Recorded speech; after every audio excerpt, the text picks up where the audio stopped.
কারো 300 টাকা দিয়েও বাজার মিল্লা যায়, কারো 30,000 টাকা দিয়া গেছে, মাছে কিনে লাইছে 28,000 টাকা, আরো খরচ বাকি রয়েছে, আরো আসতে 9টা টাকা আছে, আর হুদা 2,000, বুঝেন নাই? আর ওই বেচারা 300 টাকা দিয়েই কি করে ফেলছে? প্রয়োজন পূরণ হয়ে গেছে। তো প্রয়োজন পূরণ হওয়া, হাজাত পূরণ হওয়া, এটা না দরকার। টাকা তো 3 কোটি, ঋণ তো 6 কোটি, বিল্ডিং গার্মেন্টস তো 60টা, কিন্তু লোন তো 200 কোটি। আমার কথা কয় না? হাজার হাজার বড় লোক, লক্ষ লক্ষ কোটিপতি এই দেশে, এই সমাজে হাসে কিস্তিতে, কাশে কিস্তিতে, হাঁটে কিস্তিতে, তার গাড়ি, তার ঘর, তার আসবাব, তার বাড়ি, তার বিল্ডিং, তার রুম, তার বাথরুম, তার টাইলস, তার হাসি কাশি সব লোনের উপরে, কিস্তির উপরে, কিস্তির উপরে, সব কিছু, সব কিছু, সব কিস্তি, সবে কিস্তি, সব কিস্তির উপরে। হারামখোর, হারামখোর কোনোদিন তৃপ্ত হয় না, নাফরমান কোনোদিন তৃপ্ত হয় না বাপ। এজন্য চলেন রাত গভীরে সিদ্ধান্ত নেন, আল্লাহকে ভোলা যাবে না। যুবক, আল্লাহকে ভোলা যাবে না। নওজোয়ান, আল্লাহকে ভুলো না ভাইয়া, আল্লাহকে ভুলো না। এরে দোস্ত, কেমনে বললে বুঝবা? একটা মানুষ হইল বুঝেন রে ভাই আজকে। তাহলে তাহলে প্রিয় ভাই, প্রিয় ভাই বলো তাইলে, দোস্ত আমার বলো, তোমার নিরাপত্তা কে দিল? রাত নাই, দিন নাই, একটা সেজদা দেয় না, এক ওয়াক্ত নামাজ পড়ে না, সারা দিন সারা রাত মোবাইলে নারী ছবি, অশ্লীল দৃশ্য আমরা দেখতেছি, হারামের উপরে আছি। বয়স্ক মানুষ, বুড়া হয়ে গেছে। আরে চাচা, আপনি 60 বছর, আপনি এখনো টেলিভিশনের মধ্যে বসা বসা নর্তকীর ছবি দেখেন, নাটক সিনেমা দেখেন। আরে বেশরম বুড়া, লজ্জা হবে কোন দিন? আর এই বুড়া চাচা, শরম হবে কোন দিন তোমার? 60 বছরও বেড়ি দেখার অভ্যাস নাই। 60 বছরও বিড়ি খায় মানুষ, 60 বছরও কথায় কথায় গালি দেয়, 60 বছরও কিস্তি নেয়। গুনাহ ছাড়বেন কোন দিন? কথা বলে না, গুনাহ ছাড়বে কোন দিন? এমন বুড়া মানুষ এখনো প্রত্যেক দিন মনে হয় অফিস টাইম, চা দোয়ানে বসা, এটা যেন ডিউটি, উনার সরকারি চাকরি। 2-4-5 ঘন্টা নারী ছবি, নাটক, সিনেমা। আর জিজ্ঞাসা করবেন না খবরে না কদ্দুর শুনি, কদ্দুর খবর শুনে গপ মারেন, কদ্দুর খবর শুনেন। তো খবর কি মানুষে চোখ দিয়ারই শুনে? মানুষে কি চোখ দিয়ে নি শুনে? কি দিয়া? তো আপনি যদি সাইয়া রয়েছেন বেডির দিকে, আপনি না বলে খবর শুনি, তো আপনি দোকানের উল্টা দিকে বসেন, আপনার কানে শুনলেই তো হয়েছে খবর, আপনি সেদিকে ফিরা বইয়েন। বোঝেন নাই আমার কথা? আপনি না বলে খবর শুনতে গেছেন, তো তো শুনলে তো কানে যথেষ্ট, শুনবার জন্য তো দেখতে হয় না। কথা বলেন না, তো আপনি সেদিকে ফিরা বইয়েন। হ্যাঁ, ওইদিকে ফিরে দিলে আমরা বইবেন নি কয়দিন আমরা দেখি। হ্যাঁ, এরপরে বলবো কি ও আর কিছু না, একটু লাইরা ছেড়ে দাও না,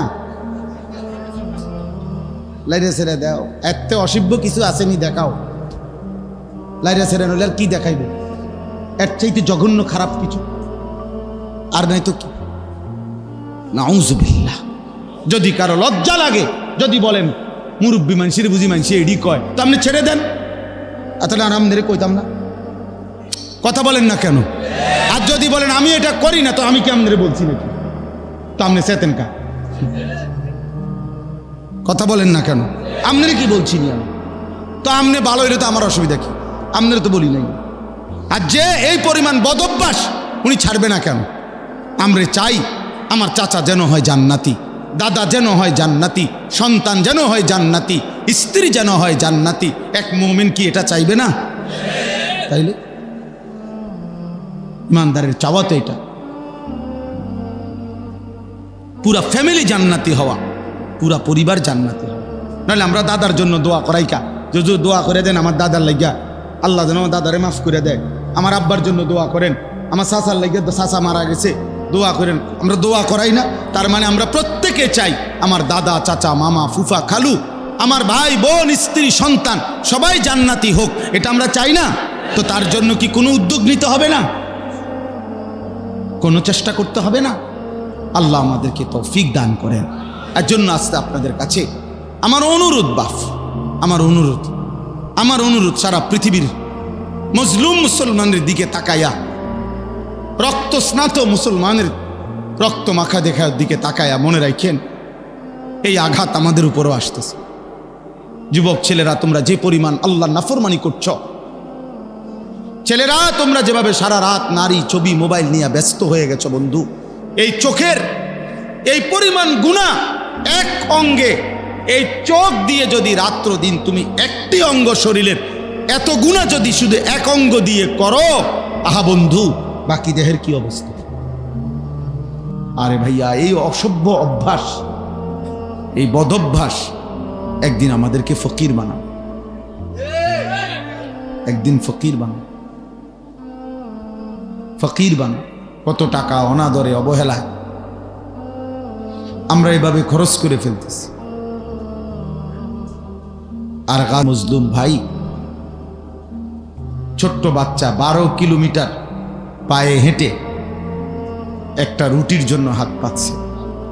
একটা রুটি যখন মিলছে, রুটিটা নিয়ে যখন ফিরতেছিল, তো বুলেটের আঘাতে ওই ছেলেটার বুকটা ঝাঁঝরা হয়ে গেছে। এই রুটি হাতেই শহীদ হয়ে গেছে। ইমানদার মুসলমানের হালাত যখন এমন, আর আমার সন্তানরা অকাতরে বাবার কষ্টের, মেহনতের উপার্জিত টাকা এইভাবে রাতকে রাত, দিনকে দিন অনাদরে শেষ করে দিচ্ছে। এই জন্য বললাম এটা জরুরি বিষয়। সেটা আমার বিষয় না, আমি আয়োজক না, আমি হলো বলার দায়িত্ব। শোনা যায় না না যায় এটা তো আমার দায়িত্ব না, ঠিক না? আমার দায়িত্ব হলো বলা। আমি বলতে আছি, আমি বলতেছি না, এটা হলো কবে হুজুর আমি কথাই দি কর না, তাইলে না আমার অপরাধ। আওয়াজ শোনা যায় বা না যায় এটা ইন্তজাম ওয়ালাদের ফিকির করে।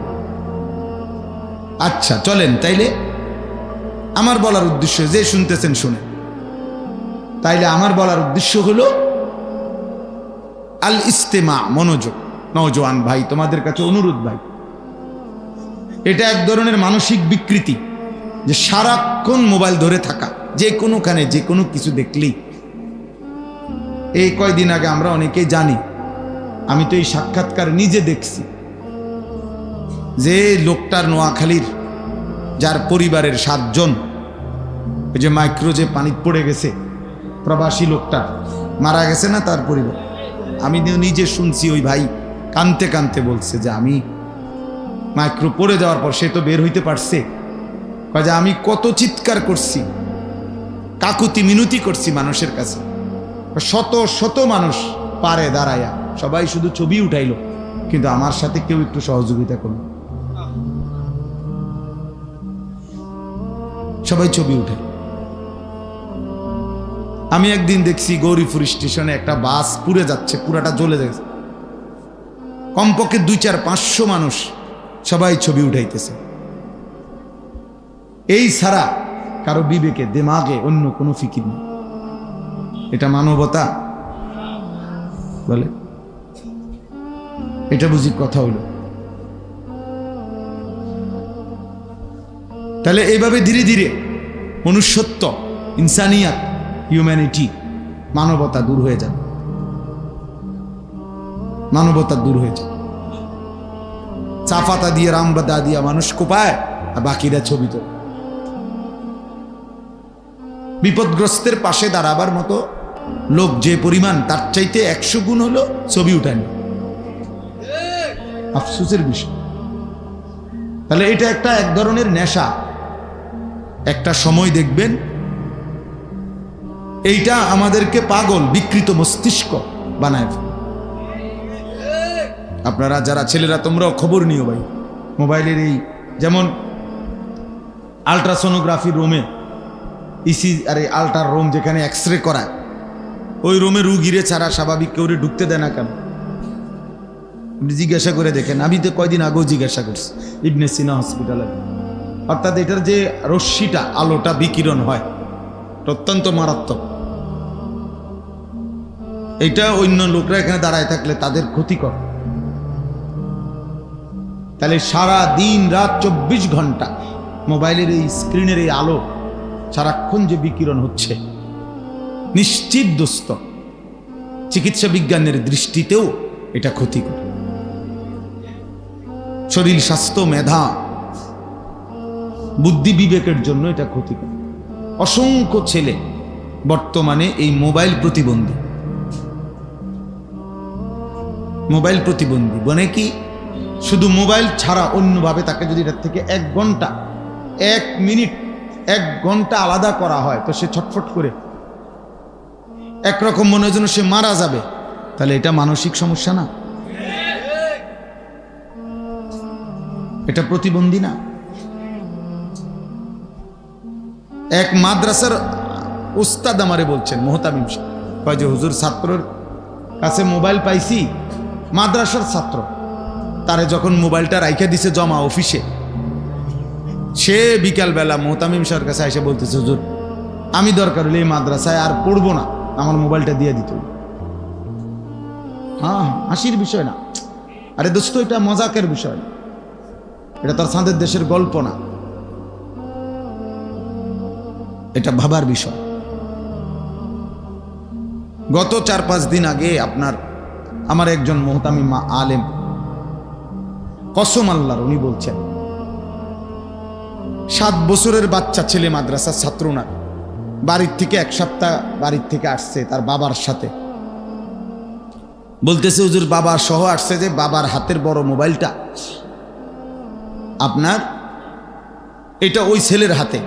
মাদ্রাসাও যখন আসছে পড়ছে তখনও ছেলের হাতেই মোবাইল। আর ওই বাবা মাদ্রাসার দফতরে গিয়া, অফিসে গিয়া মাদ্রাসা বাচ্চার পড়ালেখার বা বেতন আদি সহ কোনো কথাবার্তা বলতেছে, আর বাচ্চা এটা হাতে নিয়ে তার রুমে ঢুকছে। ঢুকে ঠিক তার সমবয়সী বাচ্চা, 7 বছর মাত্র বয়স। কসম আল্লাহ, ওই হুজুর বলতেছে আরেক ছেলে গিয়া হুজুরে জানাইছে যে হুজুর দেখা জানাইছে এই নামনে ঠিকের লেগে আমি বইয়া না, আমি কোনো আমনে জিগাইছি না, আমার ঠিকের দরকার নেই। কথা বোঝেন নাই? আমি আপনার ঠিক বেঠিক লাগবে না, আমার কথা হইল বাস্তবতা। আমি বাস্তবতা তুলে ধরলাম। এজন্য দোস্ত ছেলেরা বলি, বাবা মোবাইলের এই সীমাহীন আসক্তি প্রতিবন্ধী বানাবে। বুদ্ধি প্রতিবন্ধী, মেধা প্রতিবন্ধী, অর্থাৎ যার ব্রেনে ভিন্ন কিছু কাজ করে না। আমি অনেক সময় নিজে দেখি কোনো কাজে যদি খুব পেরেশানি থাকি, তো মাদ্রাসার কোনো উস্তাদ যদি কিছু বলে, 3-4 মিনিট বলার পরে আমি আবার বলি, ভাই আবার বলেন প্রথম থেকে কি বলছেন। মানে এই 3-4 মিনিট কিছুই আমার ব্রেনে কাজ করে না। তাহলে 24 ঘন্টা যার কলিজার ভিতরে নারী আসক্তি, ছবি, মোবাইল, এই বেচারাকে দিয়া পৃথিবীর উপকার কি হবে, আখিরাতের উপকার কি হবে? ও নিজের সংসার পরিবারের জন্যই বা কি করবে, আখিরাতের জন্য বা কি করবে? নাই তো যে পরিমাণ জনগোষ্ঠী আমরা, আমাদের দুনিয়াবি উন্নতিও আরো হওয়ার কথা ছিল যদি আমরা পরিশ্রমী হইতাম।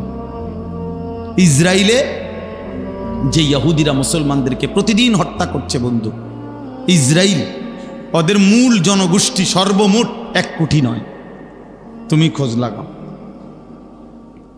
মাত্র 92 থেকে 97 লাখ মানুষ এই ইসরায়েলের মূল জনগোষ্ঠী, 1 কোটি না। আমাগো বৃহস্পতিবারে সায়দাবাদ যাত্রাবাড়ি ঢাকায় দাঁড়াইয়া তাই মনে 1 কোটি মানুষ। ঢাকা শহরে মানে বৃহস্পতিবারে ছুটি হয়, বাড়িতে আসার জন্য সব স্টেশনে গাবতলী, ফার্মগেট, সায়দাবাদ, যাত্রাবাড়ি মিলাইলে মনে 1 কোটি মানুষ দাঁড়াইয়ে। আর ওদের পুরা দেশের জনগোষ্ঠী 1 কোটি না, কিন্তু তাদের যে রাজধানী তেল আবিব, আপনি যে কোনো কেউ আপনি দেখেন খবর নিয়ে। তাদের রাজধানীর স্লোগান হইল পৃথিবীতে, ইসরায়েলের রাজধানী তেল আবিবের ব্যাপারে একটা কথা প্রসিদ্ধ হলো, এটা এমন একটি শহর, ইসরায়েলের রাজধানী, যে শহরে কখনো রাত হয় না। জানেন যে শহরে কখনো কি হয় না, মানে কি? মাশাআল্লাহ, চাচা বুঝছেন কথা। অর্থ হলো অন্ধকার তো হয়, কিন্তু এখন মনে করেন বাংলাদেশে ঢাকা শহরে রাজধানী যত অফিস আছে সরকারি সব কিছুতে এই মুহূর্তে তো বন্ধ, ঠিক না? এখন রাত, আবার কালকে সকালে কি হবে? 8টা বাজে শুরু হবে। যত বড় কোম্পানি হোক হয়তো রাত 8টা পর্যন্ত, 4টা পর্যন্ত চললে আস্তে আস্তে রাত 10টার ভিতরে, 8টার ভিতরে দেখা গেছে সব কি হয়ে গেছে, ক্লোজ হয়ে গেছে। কিন্তু ইসরায়েলের ওইখানে তারা শিফটে কাজ করে, অর্থাৎ 8 ঘন্টা বাই 8 ঘন্টা, 24 ঘন্টাই রাত দিন বরাবর। রাতের কখনোই এমন একটা টাইম নাই যে টাইমে তাদের কর্ম বন্ধ। বুঝছেন না? 3 8 24, 8 ঘন্টা ডিউটি করলে 3 শিফট, 24 ঘন্টা ভাগাভাগি করে। ফলে 24 ঘন্টায় তারা কাজ করে যায়, ফলে কয় যে সেখানে কখনো কি হয় না, রাত হয় না। এই জন্য মাত্র 1 কোটি জনসংখ্যার কম, অথচ তারা হচ্ছে গোটা পৃথিবীর সবচেয়ে বেশি অস্ত্র আমদানিকারক দেশ। পৃথিবীতে সবচেয়ে বেশি অস্ত্র কেনে সারা পৃথিবী থেকে তারা। এক একটা অস্ত্রের দাম হাজার হাজার কোটি টাকা, এক এক মিসাইল, এক এক বোমা 100-200 কোটি টাকা নামিয়া, 100-200 কোটি না, হাজার হাজার কোটি টাকা, million million dollar, billion billion dollar. তাহলে এত বিপুল পরিমাণ টাকা, তাহলে কোনো না কোনো ভাবে তারা উপার্জন তো করে। এটা কথা বোঝেন নাই? উপার্জন করে কিনা? এটা তো হালাল হারাম ফরে পরিশ্রম করে কিনা? হারামের উপরেই পরিশ্রম করে। তো আমার ইমানদার তো হালালের উপরেও পরিশ্রম করে না। আমার সন্তান তো 12 ঘন্টার মধ্যে বলতে পারবে না একটা সুতা। আমাদের অসংখ্য ছেলে, হায় হায়, এই নাফরমান গত 24 ঘন্টা, 12 ঘন্টা, 18 ঘন্টায় না আল্লাহকে একটা সেজদা দিল, না হাইওয়ান একটা সুতা এখান থেকে এখানে সরাইছে। মোবাইল ছাড়া, নারী ছাড়া, ছবি ছাড়া, জিনা ব্যভিচারের দৃশ্য ছাড়া, উলঙ্গ দৃশ্য দেখা ছাড়া, আর কতগুলো বাত মাছ আর পেশাব পায়খানা ছাড়া, এই অপদার্থ শত শত এমন লক্ষ লক্ষ তাগড়া যুবক, একটা রোগ নাই, সর্দি নাই, কাশি নাই, কোনো ব্যারাম নাই শরীরে, একদম সুস্থ সবল। কিন্তু এই হাইওয়ান, এই মানুষরূপী এই পশু 24টা ঘন্টা না আল্লাহকে একটা সেজদা দেয়, না দুনিয়ায় কোনো একটা উপার্জনের কাজ করে।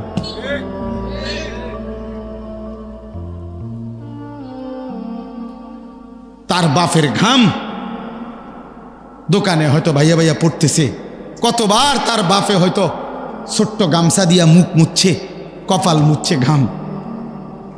এরপরে এই ঘাম মুচ্ছা কাস্টমারের জন হলে যে পরিমাণ গুরুত্ব, কসম আল্লাহর 1 লক্ষ হলেও একই গুরুত্ব।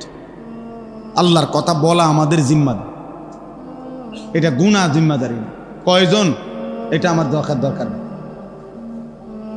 নবী সাল্লাল্লাহু আলাইহি ওয়াসাল্লাম আল্লাহর কথা বলতেই থাকছেন। আল্লাহ তাআলা বলছে, ইন্না আলাইকা ইল্লাল বালাগ, বন্ধু আপনার দায়িত্ব কেবল পূর্ণ রূপে পৌঁছে দেওয়া। নবীজি এর জন্য বিদায় হজ্জের মাঠে সাহাবাদেরকে জিজ্ঞেস করছেন, সাহাবারা বলো গত 23 বছরে আমি পুরা দিন পৌঁছাইছি কিনা? আল্লাহুম্মা হাল বাল্লাগতু, বলো আল্লাহকে সাক্ষী রেখে তোমরা, হাল বাল্লাগতু, আমি কি পৌঁছিয়েছি? আল্লাহ তাআলার দয়া, এখানে কারো কোনো হাত নাই, কারো কোনো নবীরও না, কোনো আউলিয়ারও না, কোনো আলেমেরও, কেউর হাত নাই। একক শুধু আল্লাহর হাতে, তিনিই ফয়সালা দেবেন কে আল্লাহর দিকে ফিরবে আর ফিরবে না। ইন্না রাব্বাকা হুয়া আ'লামু বিমান দাল্লা আন সাবিলিহি ওয়া হুয়া আ'লামু বিল মুহতাদিন। কোরআনে আছে, আল্লাহ বলছে নিশ্চয়ই আপনার রব আল্লাহই জানেন কে আল্লাহর রাস্তা থেকে পথভ্রষ্ট হবে, আর তিনিই ভালো জানেন কে হেদায়েতের উপরে থাকবে। কোরআন শরীফের আয়াত, এই কথা একাধিকবার আল্লাহ বলছে। আপনার দায়িত্ব উদউ, আপনি দাওয়াত দেন। আপনার দায়িত্ব ফাস্তাকিম, ওই কথার থেকে আমি চলে গেছিলাম। মনোযোগ দিয়ে আল্লাহর কথা শুনতে হয় না। সবার কাছে অনুরোধ, ছেলেরা, বাবা, তোমরাও, দোস্ত, তুমি তোমার উপরে একটা মিনিট ভাইব। সারাদিনে 1 মিনিট তোমার অন্য কিছু করতে মন চায় না, এটা আসলে সুস্থ জীবন না দোস্ত, এটা প্রতিবন্ধী। সারাক্ষণ নারী দেখলে, ছবি দেখতে, এই মোবাইল টিপতে, অস্থির দৃশ্য দেখতে, ফালতু বেহুদা সময় নষ্ট করা যার কাছে ভাল লাগে, এই স্বাভাবিক মানুষ না, এটা অসুস্থ। কোনো মানুষের 24 ঘন্টা বিনোদন এটা হইতে পারে না। কোনো মানুষ, তার স্ত্রী যদি একেবারে পৃথিবীর অপরূপ সুন্দরী হয়, একেবারে পৃথিবীর সবচেয়ে বড় সুন্দরী তার বউ, এরপরও মানুষ, সুস্থ স্বাভাবিক কোনো মানুষ 24 ঘন্টা বেডির লগে শুয়ে থাকে না। কথা বুঝেন নাই আপনি? এটা হতেই পারে না, এটা হতেই পারে না, এটা সুস্থ মানুষের কিনা কাজ না। স্বাভাবিক মানুষ এমন হইতে পারে। মানুষ কর্মমুখর, মানুষ মেহনতি, মানুষ পরিশ্রমী, মানুষ পরিশ্রম করতে ভালো হয়। কর্মের নেশা, উপার্জনের নেশা, এটা যদি আল্লাহ না দিত তাহলে এই পৃথিবী চলতো না। নাহনু কাসামনা বাইনাহুম মাঈশাতাহুম ফিল হায়াতিদ দুনিয়া। কোরআনুল কারীমে আল্লাহ বলছেন, আমি আল্লাহ এই দুনিয়ার জীবনে মানুষের উপার্জন, আমি আল্লাহ কে কোনটা করবে, কোন দিকে উপার্জন করবে, আমি আল্লাহই সেটা বন্টন করে থাকি। কসম খোদার, এটা কোরআন শরীফের আয়াত। আমি আল্লাহ বন্টন করি, না আমার মাথার ধরে না। এই লোক এই প্রচন্ড গরমে আগুনের ভিতরে সিমেন্টের ফ্যাক্টরিতে কাম করে কেমন, কিন্তু হে বেড়া তাই যে 10 বছর কাজ করে। কথার কথায় রডের ফ্যাক্টরিতে, এটা একটা আগুনের গোলা, মনে হবে যেন এটা একটা জাহান্নাম, আগুন। আমি চুনের ফ্যাক্টরি দেখছি, চুন বানায়, যে ফানের লগে যে আপনারা চুন খান, এই চুনের ফ্যাক্টরি দেখছি। এত বড় আস্তা পাথর, এই পাথরগুলোর এই প্রচন্ড আগুনের মধ্যে পোড়াইতে পোড়াইতেই চুন হয়। এই জন্য বাস্তবতা এটাই যে আসলে যে চুন খায় সে মূলত পাথরই খায়। ছাতক, সুনামগঞ্জ, সিলেট। তো আমার এখান থেকে কষ্ট হইতেছিল, আর ওইখানে অথচ ওই লোকরা, কর্মচারীরা এরম লম্বা লম্বা লোহার শিক দিয়া এগুলারে লাড়তেছে, যে লোহায়, আরে পাথর এগুলারে আরামসে স্বাভাবিক কথা কর, আবার লাড়ের এই আগুনের মধ্যে, তো কিভাবে সম্ভব? আল্লাহ তাআলা বলেন আমি বন্টন করি। কর্ম বন্টন করে কে? কুল্লুন মুয়াসসারুন লিমা খুলিকা লাহু। নবীজি বলছেন আল্লাহ তাআলা প্রত্যেককে যে কাজের জন্য সৃষ্টি করেছেন, আল্লাহই তার জন্য ওই কাজটা সহজ করে দেন। আল্লাহই সহজ করে দেন। আল্লাহ দয়া করেন, বলে সে পারে। আমি জীবনে একবার বিশ্ব ইজতেমার মাঠে, ইজতেমার মাঠ তৈরি হইতেছে, মাটি কাটতে চাইছিলাম, বহু কষ্টে 3টা কোপ দিছি, এরপরে আর ওঠে না। এটা মানে কোপ দিলে মাটি ওঠে না, কোপ দিলে বড় যেন আমার ফিরাইয়া দমক দেয়, কোথায় আমি পারি না এটা। অথচ আরেকজনে কি সুন্দরে কোপাই লাইতেছে। প্রত্যেক কোপে যারা এই মাটি কাটে, এক তো সুন্দর একটা চাকা এবং অ্যাঙ্গেলে এগুলো ওঠে না, এক এক কোপে এক চাকা কি সুন্দরে ওঠে। তো ওইটা পারবে কেন? আল্লাহ সহজ করে দিছে, আল্লাহ সহজ করে দিছে।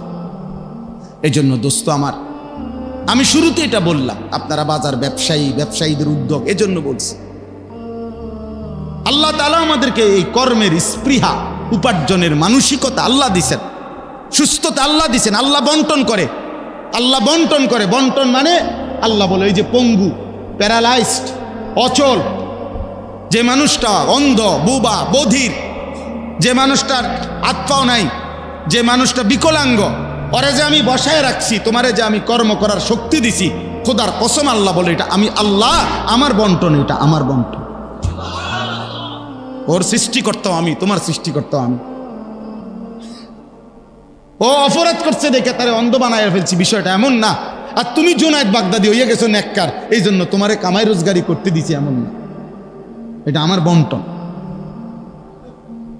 এটা আমি আল্লাহ তাআলার ফয়সালা। এই জন্য দোস্ত আমার, বাপ আমার, ব্যবসায়ী ভাই আমার, সবাইকে বলি, উপার্জনকারী যেভাবেই হোক, চাকরি, ব্যবসা, বিদেশ, কৃষি, ক্ষেত খামার, প্রতিটা নড়াচড়া, হাতের প্রতিটা স্পন্দন, চোখের প্রতিটা পলক, দিমাগ, ব্রেনের এক এক সেকেন্ডের ক্ষমতা রব্বে করিমের দেওয়া। এমন মালিককে ভুলে যাওয়া, হায় চা দোকানদার, হায় চা দোকানদার, এক কাপ চা আর দুটা বন বিস্কিটের জন্য একদ্দুর বেচা কিনা করতে গিয়া সারাদিনে এক ওয়াক্ত নামাজ পড়তে পারেন না। অভিশাপ ওই জীবনের উপর, অভিশাপ ওই জীবনের উপর, লানত ওই জীবনের উপরে বেটা, লানত।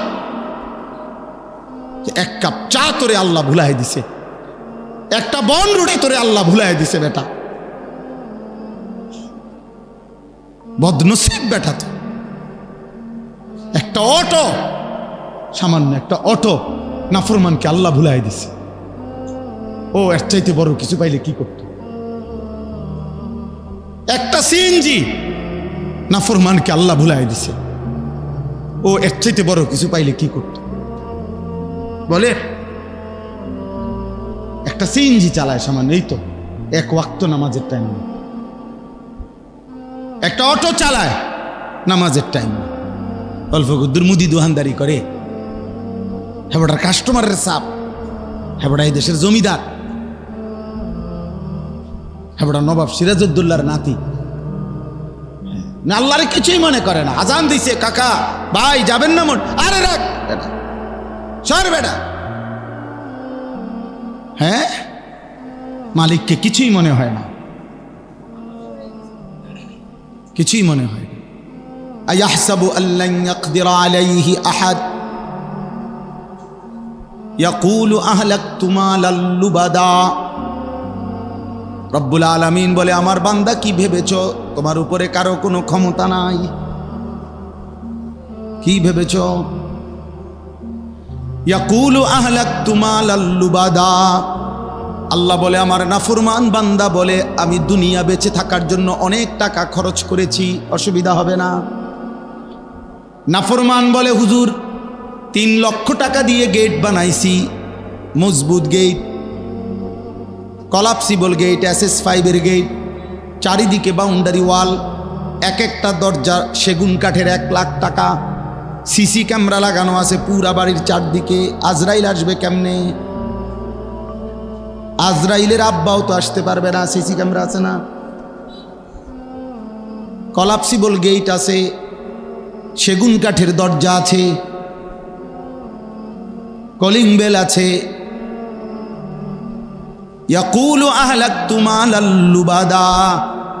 আল্লাহ বলেন, আমার নাফরমান বান্দা বলে, আমি অনেক টাকা খরচ করেছি দুনিয়ায় টিকে থাকার জন্য। আয়াহসাবু আল্লাম ইয়ারাহু আহাদ। আল্লাহ বলে, হায় নাফরমান বান্দা, তুমি কি ভেবেছো তোমাকে কেউ দেখে না? এই কি ভেবেছো বান্দা? কেউ বুঝি দেখে না? বলেন, দেখে না? কে? কেউ বুঝি ক্ষমতা রাখে না? তিনি কে? আলাম ইয়ালাম বিআন্নাল্লাহ ইয়ারা। আল্লাহ বলে, বান্দা তুমি কি জানো না, আমি রব্বুল আলামিন কিন্তু তোমারে সারাক্ষণ দেখি। আমি তো দেখি বান্দা। আল্লাহ তো ডাক দিয়ে বলে, বান্দা হায় হায় বান্দা, চোখ তো আমি মেলে দিয়েছিলাম, হাত পাও নড়াইবার শক্তি তো আমি দিয়েছিলাম। আলাম নাজাল লাহু আইনাইন। আমি কি 2টা চোখ দেই নাই বান্দা? বলো না। আল্লাহ জানতে চাচ্ছে, উত্তর দেন, বলেন না কেন? আলাম নাজাল লাহু আইনাইন। আমি কি 2টি চক্ষু দেই নাই? ওয়ালিসানান, জিহ্বাটা কি আমি আল্লাহ দেই নাই? ওয়াশাফাতাইন, 2টা ঠোঁট কি আমি আল্লাহ দেই নাই? তাইলে আমার নামটা একবারও শুনলাম না কেন? বান্দা, যেই জবানে আজকের দিনে কত লক্ষ মানুষের সাথে কত রঙের কত কথা বললা, একটা বারো জবান দিয়ে 24 ঘন্টা 12 ঘন্টা 8 ঘন্টা গেল, একবারও আলহামদুলিল্লাহটাও বের হলো না। মাল বেচতেছে, মাল বেচের দোকানে মাল নামে, কাস্টমার আছে, এরপরও জিজ্ঞাসা করবেন কি অবস্থা বেচা কিনার। ডাকাত এই সময়ও কয় কি এর ব্যবসা ওনার, না না কত না আসেনি আগের এই ব্যবসা। ডাকাতে মাল বেচতেছে, তার মাল টাকেতে নামতেছে, কাস্টমারের বেশ মাল দিতে আছে, হাতে এই সময়ও কয় আগের ব্যবসা নাই, আগের ব্যবসা নাই, আগের বেচা কি মানে নাফরমান, মানে অকৃতজ্ঞ। অকৃতজ্ঞ না, একবারও আলহামদুলিল্লাহ শব্দটা বের। কেমন আছেন, কি এর বালা, আমরার একটা বালা, কোন রকম বাদ্যুকা খাইয়ে উঠতে থাকুন, কোন রকম আহারে কোন রকম দুগা ভাত খাইয়া যার ঘুম আসে নিরিবিলি, এমন লক্ষ কোটি মানুষ যারা 1000 কোটি টাকার মালিক, 50 আইটেমের তরকারি দিয়া ভাত খাইয়াও তার ঘুমাইয়া না সারা রাত। আর তুই বেটা আলুর ভর্তা দিয়া ডাল দিয়া সারাটা রাত ঘুমাইতে পারলি, খোদার শুকর আদায় করা উচিত বেটা। এত সামান্য খাইয়া এমন সুন্দর ঘুমাইতে আসছ, এর জন্য কি মালিকের শুকর আদায় করা উচিত না? হে কির বালা, কির বালা না। আল্লাহ আমাদেরকে বুঝ দান করে। আমার বাপ, আল্লাহকে ভুললে হবে না রে বাপ। রিজালুল্লাহ তুলহিহিম তিজারাতুন ওয়ালা বাইউন আন যিকরিল্লাহ ওয়া ইকামিস সালাহ ওয়া ইতাইজ যাকাহ ইয়াখাফুনা ইয়াওমান তাতাকাল্লাবু ফীহিল কুলুবু ওয়াল আবসার। রব্বুল আলামিন বলে তারাই মানুষ যাদের ব্যবসা এবং বেচা কিনা, উপার্জন, চাকরি, কামাই, রোজগারি, যে কোনো পেশাই অবলম্বন করুক না কেন, 4টি জিনিস যারা ভোলে না তারাই কেবল মানুষ, বাকিগুলাও মানুষ। সাফ কথা, 4টি জিনিস ভোলে না যে খোদার কসম রব বলছে সেই কেবল মানুষ। 1 নাম্বার জিক্রুল্লাহ, আল্লাহর জিকির। 2 নাম্বার ইকামুস সালাহ, 5 ওয়াক্ত নামাজ। 3 নাম্বার ইতাউজ যাকাত, বছর শেষে হিসাব করে সম্পদের যাকাত। 4 নাম্বার ইয়াখাফুনা ইয়াওমান তাতাকাল্লাবু ফীহিল কুলুবু ওয়াল আবসার, মানে আখিরাত, হাসরের মাঠ। ভুলে না, ভাবে, ভয় করে। যে আল্লাহর জিকির ভোলে না সে মানুষ, যে 5 ওয়াক্ত নামাজ ভোলে না সে মানুষ, যে বছর শেষে সম্পদের যাকাত দিতে ভোলে না সে মানুষ, আখিরাতকে যে ভোলে না সে মানুষ। আল্লাহ বলেন এমন 4টা জিনিস ঠিক রেখে আমার বান্দা যাই করবে, বাজার, ব্যবসা, ঘর সংসার, চাকরি, ক্ষেত কামাই, স্ত্রী, স্বামী স্ত্রীর মিলন, রাত্র দিন, যা যখন যা করছে, কিন্তু 4টা জিনিস ঠিক রাখছে, খোদার কসম আল্লাহ বলে আমি আল্লাহ তার 24 ঘন্টা যা করে সব কিছুতেই নেকি দিতে থাকবো। লিয়াজজিয়াহুমুল্লাহু আহসানা মা আমিলু, এমন বান্দা যাই করবে সব কিছুর বিনিময় মিলবে। হাসলো নেকি, কাশলো নেকি, ও বেচলো নেকি দেবো, সেজদা দিল নেকি দেবো, ও ঘুম গেল নেকি, স্বামী স্ত্রীর মিলন হলো নেকি। কারণ ও তো নামাজ ভোলে না, ও তো জিকির ভোলে না, ও তো যাকাত দিতে ভোলে না, ও তো হালাল হারাম ভোলে না, ও তো আখিরাত ভোলে না। ও বাজারও করে, ব্যবসাও করে, সেজদাও করে, পরে আমি দেব না কেন? আল্লাহকে যদি বান্দা বলে মাওলা এই 4টি জিনিস ঠিক রেখে যদি বাজার ব্যবসা লেনদেন করি, আপনি বলছেন সব কিছুর নেকি দেবেন, তো আখিরাতে না দিবেন, দুনিয়া কিছু দিবেন কিনা? আল্লাহ বলেন ওয়াল্লাহু ইয়ারযুকু মান ইয়াশাউ বিগাইরি হিসাব, এমন বান্দাকে আমি চাইলে হিসাব ছাড়াও দুনিয়াতে উত্তম রিজিক দিয়ে দেব, দুনিয়াও দিয়ে দেব। হাজত পূরণ হইলেই তো হয়েছে, প্রয়োজন পূরণ হইলেই তো হয়েছে।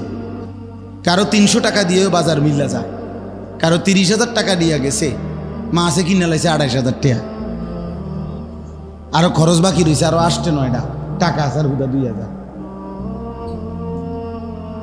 বুঝেন নাই? আর ওই বেচারা 300 টাকা দিয়েই কি করে ফেলছে? প্রয়োজন পূরণ হয়ে গেছে। তো প্রয়োজন পূরণ হওয়া, হাজাত পূরণ হওয়া, এটা না দরকার। টাকা তো 3 কোটি, ঋণ তো 6 কোটি, বিল্ডিং গার্মেন্টস তো 60টা, কিন্তু লোন তো 200 কোটি। আমার কথা কয় না?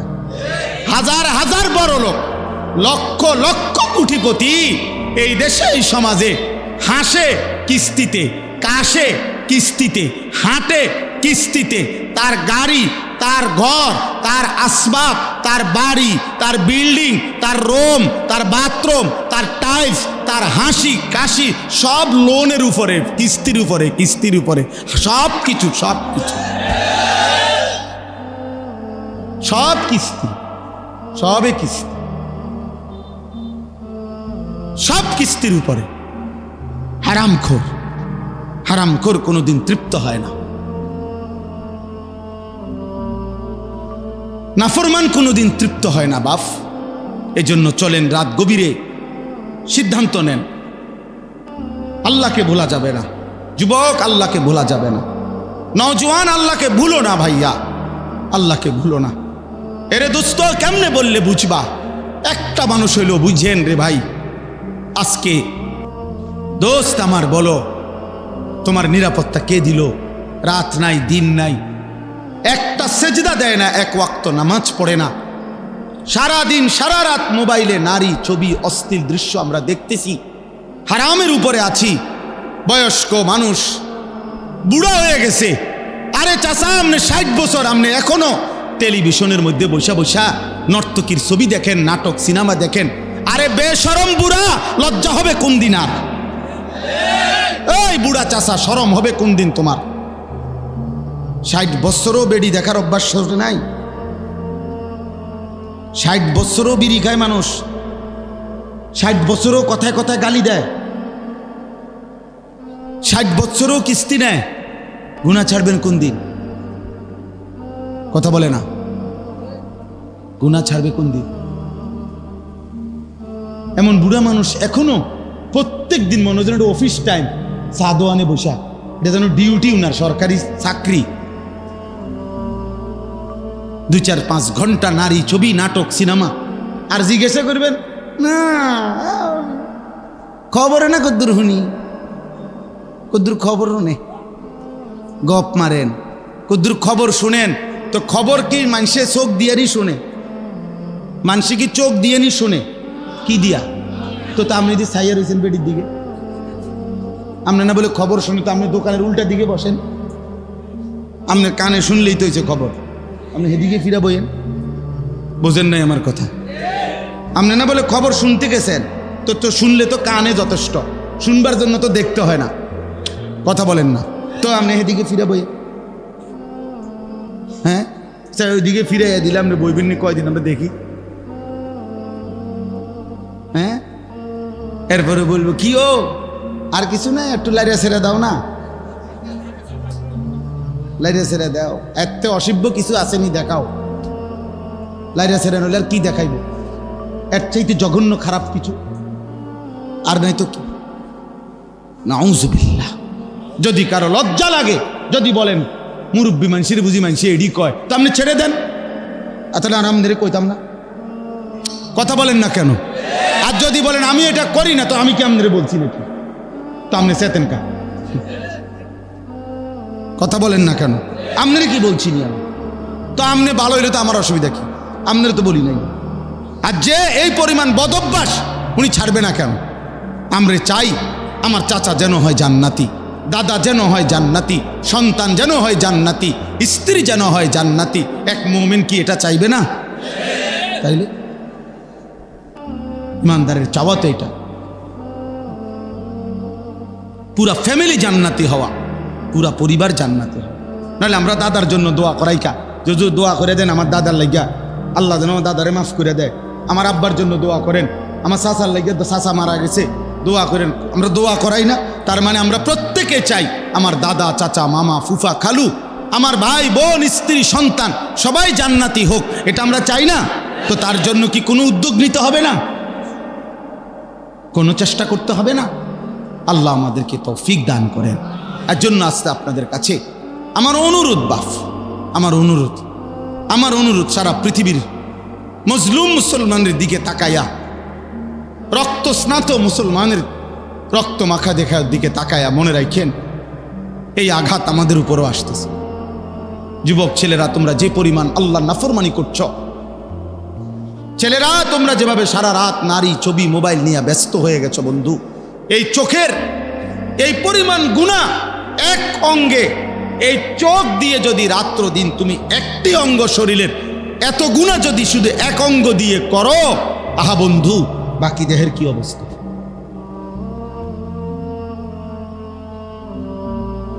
বাকি দেহের হালাত কি বলে? এজন্য একটা ছেলে হলেও মনে রাখো, এ জীবন সুন্দর না। নারী ছবি, মোবাইল, অশ্লীল দৃশ্য, বন্ধুদের আড্ডা, চুলের ফ্যাশন, মোটর সাইকেলের ঘোরা, আর এই হারামের মধ্যে 24 ঘন্টা পড়ে থাকা, এ তো পায়খানার মধ্যে পড়ে থাকা, এ তো পেশাবের ডিপু, পায়খানার টাঙ্কির মধ্যে পড়ে থাকা। আহারে বদনসিব, ওইখান থেকে তো উঠতেই পারছো না। কোরআন শরীফে আছে জাহান্নামী, কোরআনুল কারীমে আছে বাবা জাহান্নামী, জাহান্নামের আগুন কিন্তু সাগরের মতো। আগুনের সাগরে যখন জাহান্নামী সাঁতার কাটতে কাটতে এরকম পারে আসবে, কুল্লামা আরাদু আন ইয়াখরুজু মিনহা, কোরআন শরীফে আছে আল্লাহ বলেন জাহান্নামী যখন আগুনের সাগর পার হয়ে পারে আসবে, এখান থেকে উঠে যাইতে, আগুন থেকে, জাহান্নাম থেকে উঠতে, উঈদু ফিহা, কসম আল্লাহর, ফেরেশতা আবার লাথি দিয়া জাহান্নামের মাঝ বরাবর ফেলে দেয়। কুল্লামা আরাদু আন ইয়াখরুজু মিনহা উঈদু ফিহা কুল্লামা নাদিজাত জুলুদুহুম বাদদালনাহুম জুলুদান গায়রাহা। আল্লাহ বলে জাহান্নামীর দেহের প্রতিটা চামড়া প্রত্যেক সেকেন্ড সেকেন্ড জ্বলে পুড়ে ছাই হবে, তৎক্ষণাৎ নতুন চামড়া আবার হয়ে যাবে। ইন্নাল মুজরিমিনা ফি আযাবি জাহান্নামা খালিদুন। আল্লাহ বলে নিশ্চয়ই নাফরমান পাপী জাহান্নামের আযাবের মধ্যেই থাকবে চিরস্থায়ী। লা ইউফাত্তারু আনহুম, কসম বন্ধু আল্লাহ বলেন এক সেকেন্ডের জন্য বিরতি হবে না। অহুম ফীহি মুবলিসুন, আল্লাহ বলে জাহান্নামী 24 ঘন্টা বিষণ্ণ মলিন বিমর্ষ চেহারা নিয়েই থাকবে। লক্ষ কোটি বছরে কখনো এক সেকেন্ডের জন্য হাসি ফুটবে না। বন্ধু আমার, ক্যান্সার রোগী যে জানে আর মাত্র 20 দিন বাঁচবে, হতে পারে হসপিটালে তার মুখেও কখনো কোনো কারণে হাসি আসতে পারে, পারে না? কোনো কারণে কোনো কথা হয়তো কি হাসতে পারে, হোক সে জানে মৃত্যু তার সামনে, কিন্তু তবুও হাসতে পারে। কিন্তু আল্লাহ বলে জাহান্নামী কোনো দিন এক সেকেন্ডের জন্য তার মুখে হাসি ফুটবেন।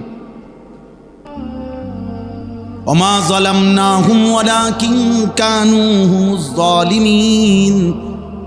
আল্লাহ বলেন জাহান্নামী চিৎকার করবে আর আল্লাহ বলবে আমি তোমার উপরে জুলুম করি নাই বান্দা, তুমি নিজেই জুলুম করেছ। দুপুর 1টা বাজে জোহরের আজান হয়েছে, বিকাল 4:30 বাজে আবার আসরের আজান হয়েছে, 3.5 ঘন্টা। 10 রাকাত নামাজ পড়তে বান্দা 3.5 ঘন্টা লাগে না? লাগে। তাহলে আমি তো সময় দিছিলাম, আমি তো জুলুম করি নাই। এমন যদি হতো নামাজ হলো 10 রাকাত, সময় দিছি 2 মিনিট, তাইলে না তুমি বলতা জুলুম করছি? বলেন, ফজরের নামাজ 4 রাকাত, সময় দিছে 1 ঘন্টা, জুলুম করছে আল্লাহ? তাহলে এমন যদি হইতো নামাজ 4 রাকাত, সময় হইল 30 সেকেন্ড, জুলুম হইতো? আল্লাহ জন্য বলবেন বান্দা আমি জুলুম করি নাই, তুমি করেছো জুলুম। আল্লাহ আমাদেরকে হেফাজত করেন।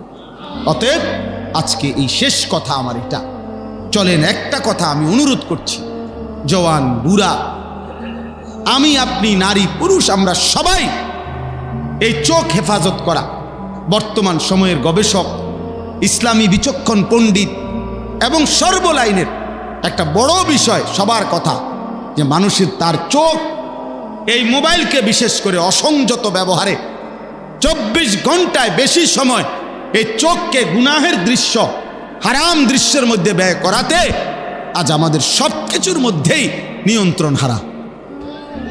নিয়ন্ত্রণ, আন্দোলন তো করা যাবে, আরো মিছিল মিটিং করা যাবে রে বন্ধু, আরো বহুত কিছু, বহুত স্লোগান, বহুত হুঙ্কার ধুঙ্কার, বহুত কিছু হবে।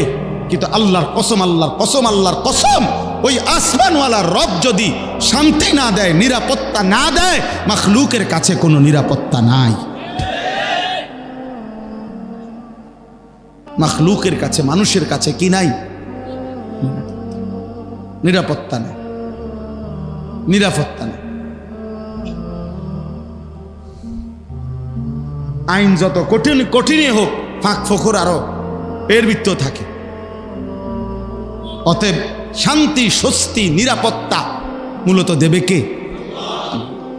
আল্লাহ। 5ই আগস্ট পরবর্তী 8 মাসে, গতকালকে পত্রিকা আসছে, বাংলাদেশের শরীয়তপুর জেলায় 8 মাসে 26টা নৃশংস খুন হয়েছে। আইন শৃঙ্খলা রক্ষাকারী বাহিনী, তারা জেনারেল শিক্ষিত লোকরা মিটিংয়ে বসছে গোল টেবিল, যে কি কারণ এইভাবে, এবং লিখছে এর অধিকাংশই কিশোর, নওজোয়ান, যুবক, এদের দ্বারা খুন। সকলেই লিখছে যে ধর্মীয় শাসন, ধর্মীয় অনুশাসন, এটার প্রতি চূড়ান্ত গাফলতি, অবহেলার কারণে আজকে সমাজের ছেলেপেলেদের, আজকে ঢাকা শহরে 12 বছর 14 বছরের কিশোর ছেলে, কিশোর গ্যাং, ওদেরকে এটা একটা আতঙ্ক যে এই বয়সী ছেলে ওপেন প্রকাশ্য দিবালোকে চাপাতি দিয়া কোপায়, রামদা দিয়া কোপ দেয়। 12 বছরের ছেলে এই সাহস আসলো কোত্থেকে? 7 বছরের ছেলে যদি উলঙ্গ ছবি দেখার প্র্যাকটিস করে, এই সমাজ টিকবে আর কতদিন দোস্ত? বলো না ভাইয়া, বুঝেন নাই চাচা? 16 বছরের ছেলেটা যদি, বাবা, এই মাত্র এত কম বয়সে যদি এত নারী, এত উলঙ্গ দৃশ্য, এত ছবি, এত জিনা ব্যভিচারের দৃশ্য যদি এত কম বয়সে এভাবে দেখ খেলায়, তে বাকি জীবনটা করবে কি? তারে সুখ দিবে কে? আরব বিশ্বের একজন শেখ আলী তানতাভি, একজন বড় মনীষী আছেন, উনি বলছিলেন, হে যুবক, যদি কারুনের সব সম্পদ তোমাকে দেওয়া হয় এবং পৃথিবীর সবচেয়ে শক্তিমান ব্যক্তির শক্তি যদি তোমার শরীরে দেওয়া হয় এবং 10,000 সুন্দরী রূপসী নারী যদি তোমার সাথে দেওয়া হয় রাত কাটাবার জন্য, উনি বলছে, আল্লাহর কসম যুবক, আমি কসম করে বলি, উনি বলছেন তারপরেও কারুনের সব সম্পদ ব্যয় হবে, তোমার শরীরের সব সক্ষমতা শেষ হয়ে যাবে, কিন্তু হারাম এই নারী তোমারে কোনোদিন তৃপ্তি দিতে পারবে না, তৃপ্ত হবে না। কিন্তু একজন পবিত্র স্বামী, উনি বলছেন, একজন পবিত্র স্বামী সে মাত্র তার একজন স্ত্রী নিয়েই তৃপ্তির সাথে 70 বছর পার করে দেয়। আল্লাহ যখন তৃপ্তি দেয়, এক বিবিতেই হয়ে যায়। আল্লাহ যখন তৃপ্তি দেয় না, সারা পৃথিবীর নারী উলঙ্গ করে দেখালেও তুমি তৃপ্ত হবে না। আল্লাহ যখন তৃষ্ণা মিটায় দেয়, এক গ্লাস পানিতেও তৃষ্ণা মিটে যায়। আল্লাহ যখন তৃষ্ণা মিটায় না, এক সাগর মদ পান করেও নেশাখোর তৃপ্ত হয় না। আল্লাহ যখন স্বস্তি দেয়, তৃপ্তি দেয়, 10,000 টাকা বেতনের ইমাম সাহেবের 1 মাস সুন্দরভাবে চলে যায়। আল্লাহ যখন স্বস্তি দেয় না, তখন 1.5 লাখ টাকা ইনকাম করার পরেও কিস্তি চলে 4টা 6টা। আমি জিগাইছি, কিস্তি কয়টা? কয় 4টা। ইনকাম কত? 1.5 লাখ, 90,000, 1,20,000। তাহলে 1,20,000 টাকা ইনকামওয়ালার কিস্তি যদি হয় মাসে 4টা, তো 10,000 টাকার ইমামের কিস্তি হওয়া দরকার কয়টা মাস? কয়টা হওয়া উচিত? বুঝেন নাই? কই কিস্তি নাই কেন? তা আল্লাহ চালাইলে ওরেই কি শয়তানে চালায়? হারামখোরকে তাহলে কে চালায়? আপনি বলেন। ও তার জীবন শয়তানের হাতে তুলে দিছে। আল্লাহ আমাদেরকে হেফাজত করেন। অতএব দয়া করে আপনারা ভাবতে শিখেন, নিজের জীবন, নিজের চরিত্র, নিজের আখলাক, নিজের স্ত্রী, নিজের সন্তান, নিজের উপার্জন আল্লাহর হুকুমের মধ্যে রাখেন। চোখ হেফাজত করেন। চোখ, প্রিয় যুবক, চোখ হেফাজত করো ভাইয়া। মোবাইলের আসক্তি থেকে বাঁচো ভাইয়া। দোস্ত আমার, বন্ধু আমার, বাঁচত, আগামী প্রজন্ম নেই তো টিকবে না। হয় তুমি মরে যাবা, না আমি মরে যাব, কিন্তু এর পরের জেনারেশন কষ্ট পাবে। আমাদের এই অব্যাহত গুনার কারণে আমাদের পরবর্তী, আমাদের বাপ দাদারা, বাপ চাচার নেক আমলের বরকতে হয়তো আজকে আমরা চলতেছি। আমগো দেশে এটা কথায় কথায় কয় ময় মুরব্বীর দোয়া আসিল, ঠিক না বলে না? এটা ময় মুরব্বীর দোয়া আসিল, এর লেগে আজকে হয়তো তারা ভালো আছে। তো তুমি যদি ভাইয়া তোমার বয়স যখন হয়ে যাবে 60 বছর 50 বছর, আর এই সময়টা যদি এভাবে গুনায় কাটে, তো তোমার পরবর্তী জেনারেশন তোমারে কেমনে স্মরণ করবে?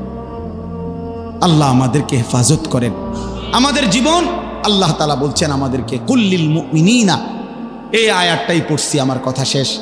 আল্লাহ তাআলা বলেন, হে নবী, আপনি আমার ইমানদার বান্দাদেরকে বলুন, সমস্ত মোমেন ওরা আমার, ওদেরকে বলুন ইয়াগুদ্দু মিন আবসারিহিম, তারা যেন ভিন নারী থেকে, হারাম ছবি, হারাম দৃশ্য এবং ভিন নারী যাকে দেখার অনুমতি নাই তার থেকে চোখ নামিয়ে রাখে, এবং ওয়াহফাজু ফুরুজাহুম, নিজেদের লজ্জাস্থান যেন হেফাজত করে।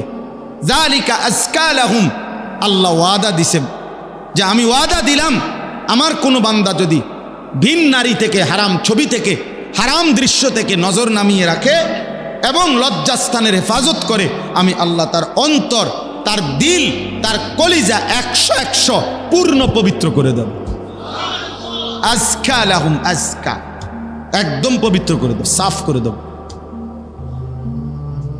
ইন্নাল্লাহা খাবীরুম বিমা ইয়াসনাউন, এই আয়াতটাই আমি পড়ছিলাম। নিশ্চয়ই আল্লাহ বলে তোমাদের যেই কোন রকমের সূক্ষ্ম থেকে সূক্ষ্ম, গোপন থেকে গোপন কর্মকাণ্ড আল্লাহ খবর রাখে।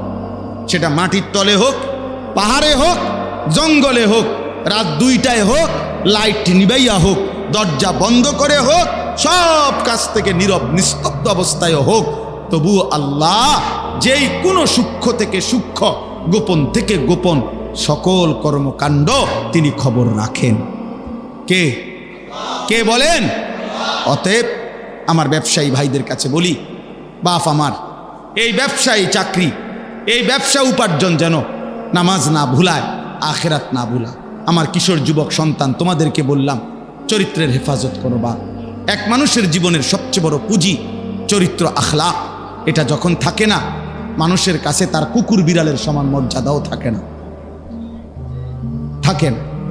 অতএব আল্লাহ তাআলা এই মজলিস সকলকে হেফাজত করেন। আমাদের জীবন আমরা রাসূলুল্লাহ সাল্লাল্লাহু আলাইহি সাল্লামের একটা সুন্নাত, একটা তরিকার উপরে চালানো আমাদের দায়িত্ব। আমাদের আল্লাহ বলছে, আমার বন্ধুর মধ্যে আমি সকল বিষয়, একটা নিঃশ্বাস, এক ঢোক পানি, অজু, ইস্তেঞ্জা, টয়লেট, বাথরুম, খাদ্য, আহার, নিদ্রা, ঘুম, ঘর, সংসার, বাজার, ব্যবসা, সব কিছুতে আমি আল্লাহ আমার বন্ধুর মধ্যে নমুনা দিয়েছি, সুন্নাত দিয়েছি। তুমি একটা করে শিখো, জানো, দেখো, বুঝে নাও। আল্লাহ তাআলা বলেন, এই প্রতিটা সুন্নাত অনুসরণ করবা, আমি আল্লাহ তাআলা ভালোবাসবো, জান্নাত দিতে থাকবো। এই জন্য আপনাদের কাছে অনুরোধ, আমরা প্রত্যেকেই রাসূলুল্লাহ সাল্লাল্লাহু আলাইহি সাল্লামের ভালোবাসা সুন্নাত অনুসরণের মাধ্যমে চেষ্টা করব। বলেন ইনশাআল্লাহ, বলেন ইনশাআল্লাহ। আমি আপনাদের শুধুমাত্র শেষ আপনাদের কাছে আরেকটা অনুরোধ করলাম, এই যে একটা কিতাব আমি আমার গাড়িতে বিক্রি করি, তালিমুস সুন্নাহ, আমার একটা সাদা গাড়িতে, অর্থাৎ আমাদের প্রিয় নবী সাল্লাল্লাহু আলাইহি সাল্লামের জীবনে 24 ঘন্টা 23 বছরে একেবারে বিন্দু বিসর্গ যত সুন্নাত নবীর জীবনের, একটা সুই সুতা, ছোট্ট থেকে ছোট্ট সকল সুন্নাতের পূর্ণাঙ্গ বিস্তারিত দলিল সহ আলোচনা এই কিতাবে বাংলায় আছে। নবীজির জীবনের উপরে এর চাইতে বড় প্রামাণ্য, এত বড় সমৃদ্ধ কোনো সুন্নাতের কিতাব বাংলা ভাষায় নাই। বাংলাদেশের গাজীপুরের একজন বড় বিখ্যাত বুজুর্গ আলেম, মনীষী, অধ্যক্ষ মিজানুর রহমান চৌধুরী হজরত এই কিতাবটা লিখছেন। খুব সুন্দর, আমি ব্যক্তিগত পছন্দ করি, এই জন্য এটা গাড়িতে বিক্রি করি 400 টাকা মূল্যে। অনেক মোটা, 650 পৃষ্ঠার বই।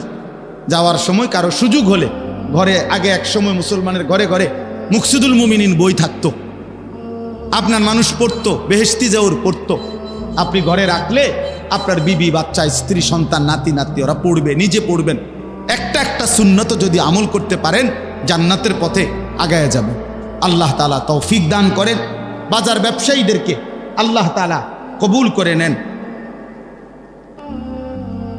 আল্লাহ তাআলা সকলকে কবুল করেন। মসজিদের অসম্পূর্ণ কাজ আল্লাহ তাআলার যে বান্দারা সহযোগিতা করেছেন কম বেশি, আল্লাহ আপনাদের প্রত্যেকের দানে বরকত দান করেন। আলহামদুলিল্লাহি রাব্বিল আলামিন। আল্লাহুম্মা আনতাস সালাম ওয়া মিনকাস সালাম, তাবারাকতা ইয়া দাল জালালি ওয়াল ইকরাম।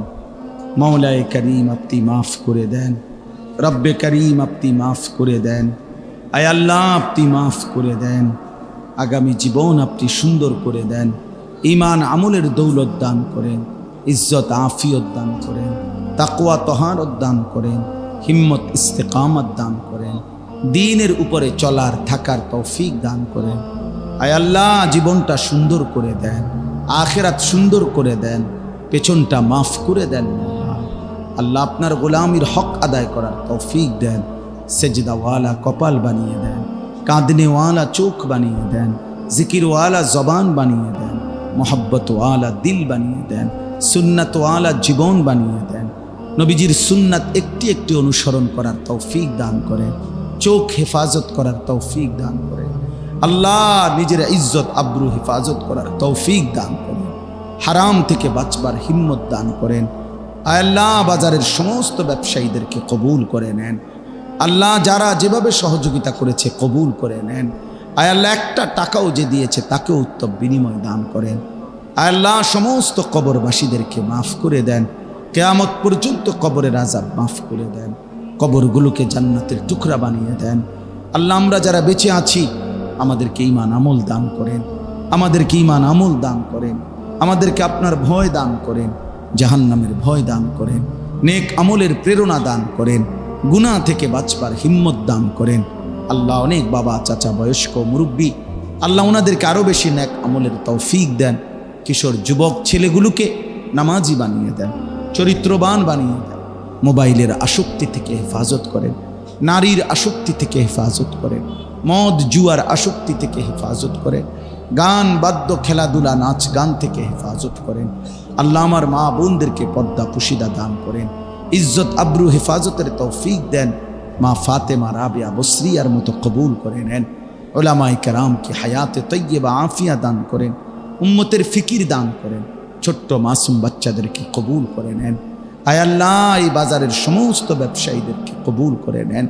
আল্লাহ ওনাদের ব্যবসায় বরকত দান করেন।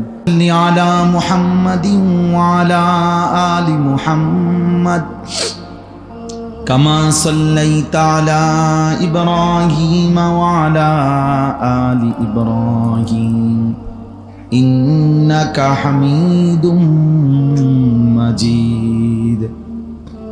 আল্লাহুম্মা বারিক আলা মুহাম্মাদিন ওয়া আলা আলি মুহাম্মাদ কামা বারাকতা আলা ইব্রাহিম ওয়া আলা আলি ইব্রাহিম ইন্নাকা হামিদুম মাজিদ। সুবহানাকা লা ইলমা লানা ইল্লা মা আল্লামতানা ইন্নাকা আনতাল আলিমুল হাকীম। আলহামদুলিল্লাহ, আল্লাহ পাক রব্বুল ইজ্জত যুল জালাল ওয়াল ইকরামের ফজল কারম, রব্বুল আলামিনের অপরিসীম ইহসান মেহেরবানি দয়া, আল্লাহ তাআলা আমাদেরকে আজ 17 সেপ্টেম্বর 2025 রোজ বুধবার চাঁদপুর শাহরাস্তি চিতোষী বাজার ব্যবসায়ীদের উদ্যোগে চিতোষী ঈদগাহ ময়দানে আজকের এই বার্ষিক ইসলাহি মাহফিলে আল্লাহ তাআলাই আমাদেরকে আসবার বসবার আল্লাহর জন্যই জমা হওয়ার তৌফিক দান করেছেন। আলহামদুলিল্লাহ। নওজোয়ান ভাই যে কতক্ষণ শোনো তো বসে শোনো, যে যতক্ষণই শোনো কোনো অসুবিধা নেই। 1 মিনিট শুনলেও আমার কোনো আপত্তি নেই, 10 মিনিট শুনলে আপত্তি, চলে গেলেও আপত্তি নেই, কিন্তু বসে শুনলে ভালো ভাই, সওয়াব হবে, বরকত হবে। যদি কাদা হয় তো তোমার জুতার উপরে রাইখা তুমি বসো, খুব জরুরি যে কোরআন সুন্নাহর ইলম থেকে উপকৃত হওয়ার জন্য পূর্ণাঙ্গ 5টা জিনিস জরুরি। আমরা কিতাবের ভাষায় এটা বলি। আমাদের একজন বিশ্ববিখ্যাত মুহাদ্দিস ইমাম ছিলেন সুফিয়ান ইবনে উয়াইনা রাহমাতুল্লাহি আলাইহি। তিনি বলছেন, যদি কোরআন সুন্নাহর ইলম থেকে কেউ উপকৃত হইতে হয়, পূর্ণ ফায়দা পাইতে হয়, তাহলে 5টা জিনিস জরুরি। 1 নম্বর হলো আল ইস্তিমা। 1 নম্বরই হলো মনোযোগ দিয়ে শোনা। কোরআনুল কারীমের মধ্যে বারবার এই কথাটা আছে। আল্লাহ তাআলা বারবার বলছে, আমার কথা মনোযোগ দিয়ে শোনো। নবীদেরকে পর্যন্ত আল্লাহ বলছে। মুসা আলাইহিস সালামকে আল্লাহ তাআলা তুর পাহাড়ে বলছেন, আনাখতারতুকা ফাসতামি' লিমা ইউহা। মুসা, আমি আল্লাহ তোমাকে কথা বলার জন্য নির্বাচিত করেছি, তুমি মনোযোগ দিয়ে আমার ওয়াহি, আমার কথা শোনো। আমি বাছাই করেছি। মনে করেন একটা ইউনিয়নের মধ্যে আমরা এখানে যে কয়েকজন লোক বসছি, এই ইউনিয়নের মধ্যে তো মোটেই কয়জনই লোক না। তাইলে আল্লাহ তাআলা পছন্দ করে আল্লাহর কথা শুনবার জন্য তৌফিক দিয়েছে। আর এই জন্য আল্লাহর আদেশ, চুপ করে মনোযোগ দিয়ে শোনো। কোরআনুল কারীমের মধ্যে আছে, ওয়া ইযা কুরিআল কুরআনু ফাসতামিউ লাহু ওয়া আনসিতু লাআল্লাকুম তুরহামুন। আল্লাহ তাআলা বলে, বান্দা যখন কোরআন পড়া হয় তখন তোমরা মনোযোগ দিয়ে শোনো এবং চুপ থাকো, অবশ্যই এতে করে তোমাদের উপরে আল্লাহর রহমত বর্ষিত হবে। তাফসিরের মধ্যে আছে রহমত বর্ষিত হবে মানে কি?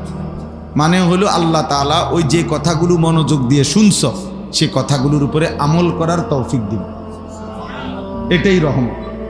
মানে এই জায়গায় রহমত এইটা, যে তুমি যখন আল্লাহর কথা মনোযোগ দিয়ে শুনলা আন্তরিকতা নিয়ে, তো আল্লাহ তাআলা তোমাকে আমলের তৌফিক দিয়ে দিবে। তাহলে এই জন্য মনোযোগ জরুরি, আন্তরিকতা জরুরি। আল ইস্তিমা। কোরআনুল কারীমের মধ্যে আছে, ফাবাশশির ইবাদ আল্লাযীনা ইয়াসতামিউনাল কাওলা। হে নবী, যারা ফায়াত্তাবিউনা আহসানা, মনোযোগ দিয়ে কথা শুনে অতঃপর কোরআন সুন্নাহর অনুসরণ করে, আপনি তাদেরকে জান্নাতের সুসংবাদ দিয়ে দেন। কোরআন শরীফের আয়াত, জান্নাতের সুসংবাদ দিয়ে দেন। এজন্য পরিবর্তনের জন্য, পূর্ণ উপকার পাওয়ার জন্য মনোযোগ জরুরি। একজন বক্তা আসলো গেল, গতানুগতিক ধারায় নিয়ম মাফিক একটা মাহফিল হলো, সবসময় করতে হয় দেখে এবারও করলাম। এক এক সময় এক এক হুজুরের রং চাইলাম, যখন যারে ভাল লাগলে দাওয়াত দিলাম। কারো সুর ভালো, কারো টান ভালো, কারো চিৎকার ভালো, কারো হুঙ্কার ভালো, এগুলো দেখলাম, আসলাম, গেলাম। না দোস্ত, এটা তো ইনসাফ না, এটা তো ইনসাফ না, এটা তো কোনো যৌক্তিক কথা হইতে পারে না। প্রতিটা আয়োজনের পিছনেই কষ্ট আছে, কষ্ট আছে। ছোটোখাটো যে কোনো আয়োজনই হোক, এটা ব্যবস্থাপনা করতে অনেক কিছু করতে হয়। সেই বক্তা দাওয়াত দেওয়া শুরু করা, মিটিং করা, poster, handbill, mic, pandal, shamiana, অনেক কিছু, খাবার দাবার, মেহমান আপ্যায়ন। আর এখন তো এটা ছোট মজলিস, ইসলাহি বড় মাহফিল যখন করে তখন আরও অনেক, শীতের মধ্যেও অনেকের ঘাম ঝরতে থাকে আয়োজকদের।